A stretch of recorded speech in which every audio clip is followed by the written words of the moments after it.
तो दोस्तों, ये तो आप सभी जानते हैं कि भूकंप जब भी आता है तो अपने साथ कितनी बड़ी तबाही लेकर आता है।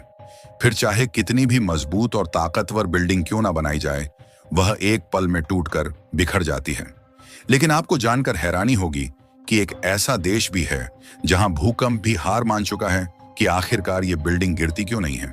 दरअसल हम बात कर रहे हैं जापान की, जो कि एक ऐसा देश है जहां पर काफी ज्यादा भूकंप आता है और इससे जापान का भारी नुकसान होता है। अब आपके मन में यह सवाल आया होगा कि आखिरकार यहां पर ज्यादा भूकंप आता क्यों है। दरअसल हमारी धरती कई टुकड़ों में बटी हुई है, जिन्हें टेक्टोनिक प्लेट्स कहा जाता है। ये प्लेट्स लगातार हिलती रहती है और जापान एक ऐसी जगह पर बसा हुआ है जहां पर 4 टेक्टोनिक प्लेट्स आपस में टकराती हैं, जिसमें पैसिफिक प्लेट, फिलीपीन सागर plate, Eurasian plate, north American plate शामिल हैं। और जब ये टेक्टोनिक प्लेट्स आपस में टकराती हैं या एक दूसरे के नीचे घुसती है तो इससे बहुत ज्यादा दबाव बनता है और यह दबाव अचानक टूटता है तो भूकंप आता है। जापान उस क्षेत्र में आता है जिसे रिंग ऑफ फायर कहा जाता है। यह एक घेरा है जो प्रशांत महासागर के किनारे किनारे फैला है और यहाँ दुनिया के सबसे ज्यादा भूकंप और ज्वालामुखी होते हैं। यही कारण है कि जापान में अक्सर भूकंप आते रहते हैं और हर साल छोटे बड़े से लेकर के लगभग 1000 से ज्यादा भूकंप आते रहते हैं, जिससे जापान का काफी बड़ा नुकसान होता था। और साल 2011 में जब भूकंप आया था तो इससे लगभग 18,500 से 20,000 तक लोगों की मौत हो गई थी। इन घटनाओं को देख करके जापान ने भूकंप के प्रकोप से बचने के लिए ऐसी बिल्डिंग बनाने पर विचार किया जो इन विनाशकारी भूकंपों का सामना कर सके। इसके लिए जापान में ऐसी बिल्डिंग बनाई जाती है जो कि भूकंप के झटका को अवशोषित कर लेती है, यानी कि अपने अंदर समाहित कर लेती हैं या फिर उसे दूसरे क्षेत्र में भेज देती हैं। तो आखिरकार ये कैसे होता है और इन बिल्डिंगों को किस प्रकार से बनाया जाता है कि ये भूकंप के प्रभाव को कम कर देती है? और क्या अब जापान में भूकंप आता है तो वहां की बिल्डिंग गिरती नहीं है?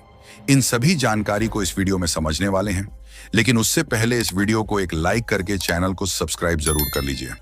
तो दोस्तों, ये तो सभी जानते हैं कि जापान को टेक्नोलॉजी का बादशाह कहा जाता है, क्योंकि जापान ने ऐसे ऐसे क्रिटिकल टेक्नोलॉजी का आविष्कार कर दिया है जिसे बाकी के देश सोचकर ही हैरान हो जाते हैं। जहां जापान रोबोटिक क्षेत्र में महारत हासिल कर ली है, तो वहीं ट्रांसपोर्ट सिस्टम में भी हलचल मचा करके रखा हुआ है। हालांकि जापान एक समस्या से हमेशा जूझता रहता है और वह है भूकंप। भूकंप एक ऐसा प्राकृतिक आपदा है जिसके आने के बाद चारों तरफ सिर्फ तबाही का मंजर ही नजर आता है और इससे न जाने कितनी जिंदगियां तबाह हो जाती हैं, कितने घर टूटकर बिखर जाते हैं। आपको बता दें कि जब साल 2011 में जापान में भूकंप आया था तो उस भूकंप के प्रकोप से लगभग 18,500 से 20,000 लोगों की मौत हो गई थी।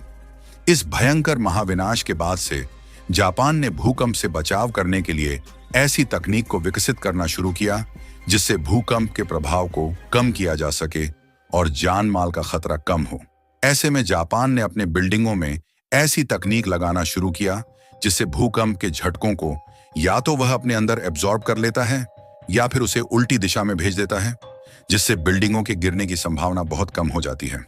और इसके अलावा इमारत और जमीन के बीच रबर बैरिंग्स या स्लाइडिंग पैड्स लगाए जाते हैं।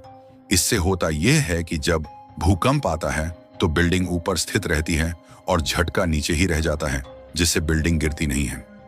आपको जानकर हैरानी होगी कि जापान की टोक्यो शहर में स्थित टोक्यो स्काई ट्री दुनिया का सबसे ऊंचा टावर है, जिसकी ऊंचाई 634 मीटर है।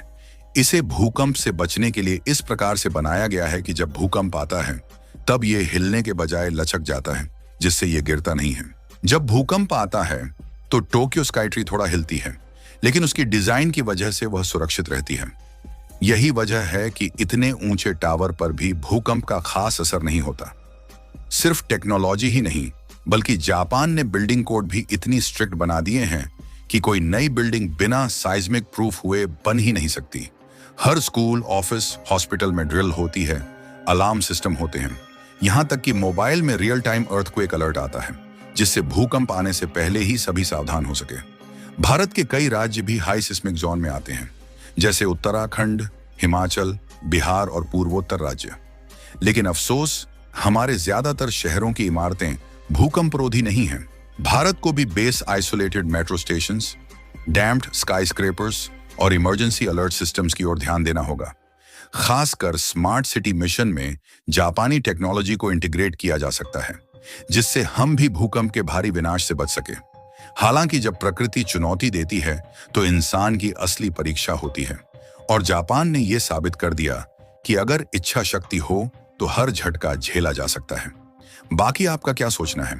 ऐसी तकनीक भारत में भी होना चाहिए या नहीं? अपनी राय कमेंट में जरूर बताएं और इस वीडियो को एक लाइक करके अपने मित्रों तक शेयर जरूर करें ताकि उन्हें भी जानकारी मिल सके। इसी तरह और भी नॉलेजेबल वीडियो देखने के लिए चैनल को सब्सक्राइब करके बेल आइकन को ऑल पर जरूर सेलेक्ट करें। जय श्री राम।